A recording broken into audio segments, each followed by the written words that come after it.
Hello everyone. आपण आज second tab जी Microsoft office वर्डची असते दॅट इज इन्सर्ट टॅब ती आपण आज लर्न करणार आहोत. आता बेसिकली याच्यामध्ये खूप सारे वेगवेगळे फॅसिलिटी आहेत, like pages, like tables, like illustrations, like links, headers and footers, text and symbols. आपण वन बाय वन ते बघूया. पहिल्यांदा आपण बघूया पेजेस. जनरली तुम्हाला माहिती असेल की आपण जेव्हा एखादा प्रोजेक्ट लिहितो, एखादा रिपोर्ट लिहितो, तेव्हा जनरली तुम्हाला पहिलं जे पेज असतं ते खूप अट्रॅक्टिव्ह पाहिजे, एक फोकस्ड वेल पेज पाहिजे. सो अशा पद्धतीचे जर तुम्हाला पेजेस ॲड करायचे असतील तर तुमच्यासाठी एक इथे ऑप्शन आहे, that is cover page. So just click on cover page. Then cover पेजमध्ये तुम्हाला वेगवेगळे असे ऑप्शन्स दिसतात, वेगवेगळी थीम्स असतात. त्यातलं तुम्हाला जे काय रिस्पेक्टिव्ह थीम हवी आहे ती तुम्ही सिलेक्ट करा, लाईक दिस. सिलेक्ट केलं की तुमचं जे बाय डिफॉल्ट जे वर्डचं पेज असेल, फर्स्ट पेज असेल ते तुमचं असं होतं, वेअर ॲज सेकंड पेज तुमचं लाईक दिस. रेग्युलर जे तुमचं व्हाईट ब्लँक पेज असतं त्या पद्धतीने तुमचं तयार होतं. सो इथे तुम्ही वेगवेगळ्या प्रकारची हेडिंग्स देऊ शकता.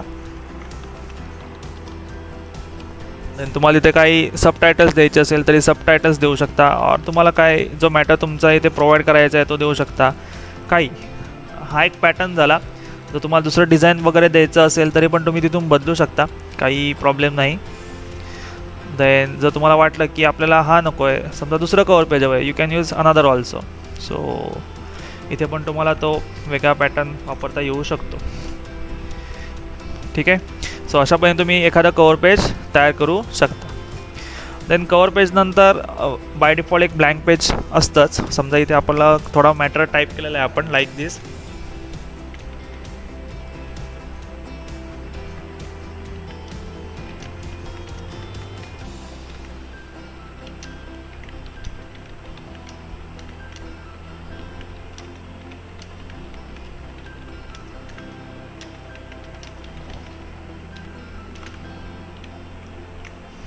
समजा याला काही आपण इफेक्ट लावलेत home टॅबमधनं, like bold, italic.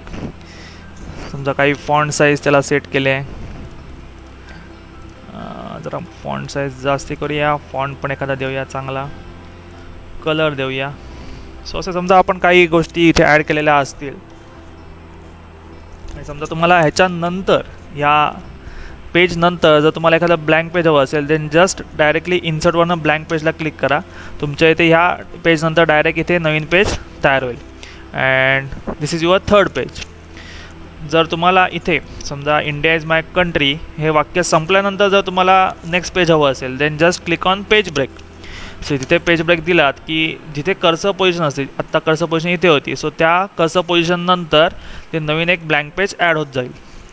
So page break तुम्हाला ज्या पोझिशनला करायचं आहे, ज्या ठिकाणी तुम्हाला नवीन पेज ॲड करायचं आहे, और ज्या ठिकाणापासून तुम्हाला नवीन पेज ॲड करायचं आहे तिथे कर्सर पोझिशन आणा, देन पेज ब्रेक करा.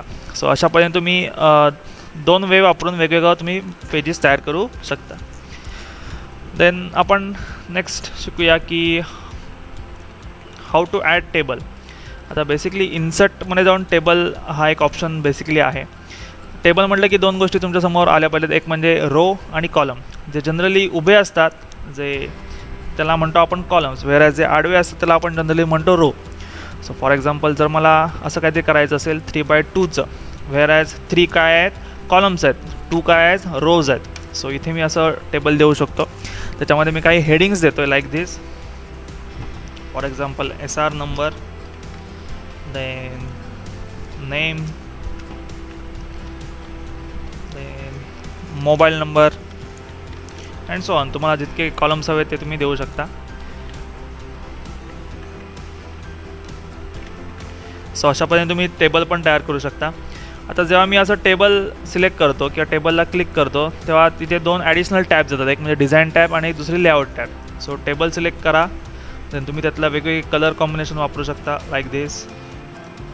सो तुमचा आउटपुट चांगला होऊ शकतो. अजून इफेक्टिव्ह प्रेझेंटेशनसाठी तुम्हाला या पद्धतीचे लेआउट्स किंवा कलर कॉम्बिनेशन वापरायला चांगलं पडेल. अजून एक मी रो ॲड केला. सो अशा पद्धतीने तुम्ही टेबल पण ॲड करू शकता.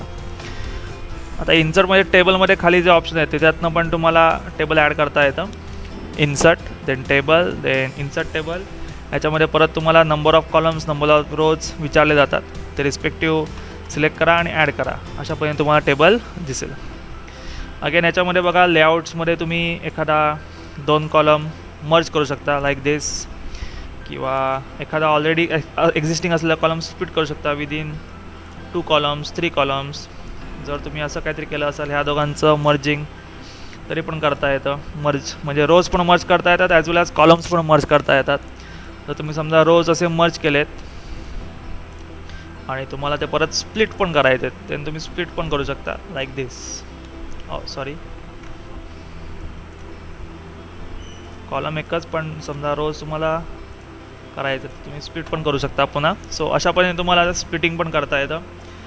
तुम्हाला काय टेबलची हाईट विट कमी जास्त करायची असेल तरी पण करता येते, विट पण कमी जास्त करता येते. सो तुम्हाला काही डेटा जो मॅनेज करायचा आहे तो पण करता येतो. जर तुम्हाला काही अलाइनमेंट चेंज करायचे असेल, left align, centre align, right align, so त्या पद्धतीचे सर्व अलाइनमेंट्स पण तुम्हाला इथे मॅनेज करता येतात. सो अशा पद्धतीने तुम्ही जे काय टेबल आहे ते मॅनेज करू शकता. आपण नेक्स्ट बघूया टेबलनंतर पिक्चर. जर तुम्हाला एखाद्या तुमच्या डॉक्युमेंटमध्ये वर्ड फाईलमध्ये काही डेटा आहे तुमचा, त्याच्यात तुम्हाला काही इमेजेस ॲड करायचे आहेत, फोटोज ॲड करायचे आहेत, देन जस्ट पिक्चरला क्लिक करा. तुमचे काही स्टोअर्ड पिक्चर्स असतील, फॉर एक्झाम्पल माझ्या इथे काही स्टोअर्ड पिक्चर्स आहेत, फॉर एक्झाम्पल दिस, देन ते मी ॲड करू शकतो. फोटो ॲड केलात की तुम्हाला त्याच्यावर भरपूर सारे इफेक्ट देता येतात लाईक दिस. मी आधी तो जरा फोटो क्रॉप करून घेतो. इथे क्रॉपिंगची फॅसिलिटी असते. तुम्हाला जेवढा फोटो हवा आहे तेवढाच फोटो सिलेक्ट करा, क्रॉप करा. ज्या गोष्टी हव्या आहेत तेवढ्याच घ्या, बाकीचे नसलं तरी चालतील. आणि त्याला काही इफेक्ट द्यायचे असतील तर या पद्धतीने तुम्ही इफेक्ट देऊ शकता, बॉर्डर देऊ शकता अशा पद्धतीने, किंवा काही इफेक्ट द्यायचे असतील शॅडोजचे तुम्ही इफेक्ट पण देऊ शकता. पोझिशन सेट करायची असेल राईटला, सेंटरला, लेफ्टला, तर तुम्ही पोझिशन पण सेट करू शकता त्या रिस्पेक्टिव्ह इमेजची. मी इकडे पोझिशन सेट केली. देन अलाइनमेंट्स करायचे असतील तरी पण करू शकता. कलर बदलायचा असेल कलर पण बदलू शकता, अँड सो ऑन. भरपूर साऱ्या गोष्टी तुम्हाला त्या इमेजबरोबर करता येतात. सो तुम्हाला जसं हवं आहे तशी इमेज ती मॅनेज केली तरी चालेल.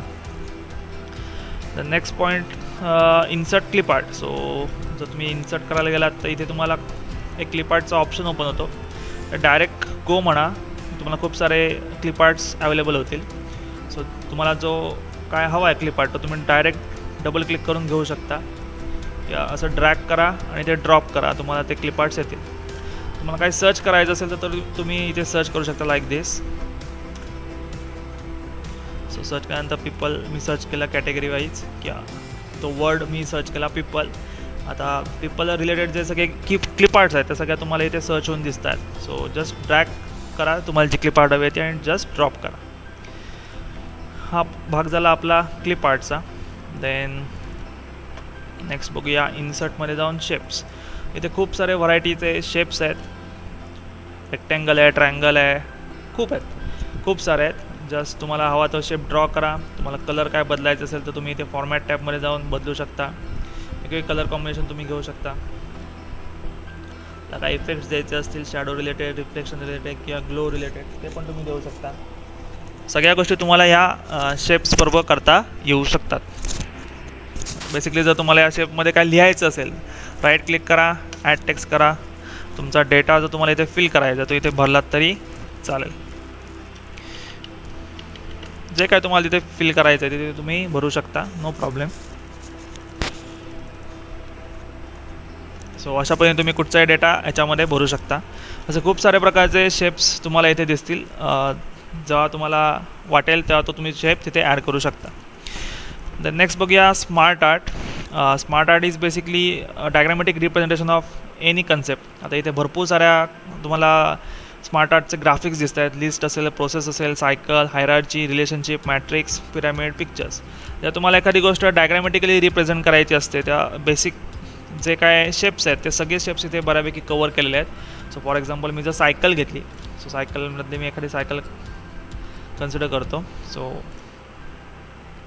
तुम्ही लहानपणी जलचक्र वगैरे शिकला असाल. सो जलचक्र वगैरे तुम्हाला काय ॲड करायचं असेल तर तुम्ही ह्याच्यामधनं ॲड करू शकता. म्हणजे इनिशियली समुद्र असतो, त्या समुद्रातनं त्याची वाफ होते, वाफेतनं ॲक्च्युली गार वारे लागतात डोंगरात, देन जी वाफ असते त्याचं पाणी होतं, देन पुन्हा समुद्रात होतं. हे आपलं जे जलचक्र आपण लहानपणी शिकलो आहे तर तुम्ही इझिली इथून रिप्रेझेंट करू शकता. और कुठचीही दुसरी प्रोसेस तुम्हाला याच्यातनं रिप्रेझेंट करता येते.